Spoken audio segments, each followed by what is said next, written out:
عن أبي سعيد الخدري قال: قال رسول الله صلى الله عليه وآله وسلم: المهدي مني، أجلى الجبهة، أقنى الأنف، يملأ الأرض قسطا وعدلا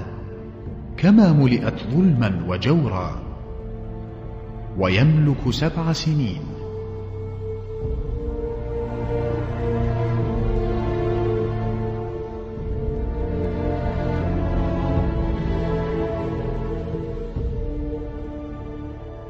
عن ثوبان قال: قال رسول الله صلى الله عليه وآله وسلم: يقتل عند كنزكم 3، كلهم ابن خليفة لا يصير إلى واحد منهم، ثم تجيء الرايات السود من قبل المشرق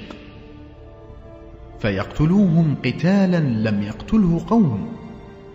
ثم يجيء خليفة الله المهدي، فإذا سمعتم به فأتوه فبايعوه، فإنه خليفة الله المهدي.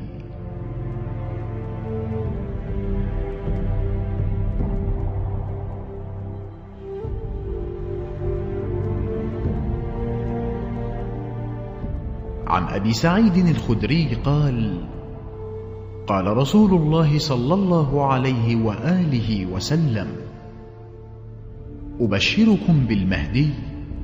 يبعث في أمتي على اختلاف من الناس وزلازل، فيملأ الأرض قسطا وعدلا كما ملئت جورا وظلما.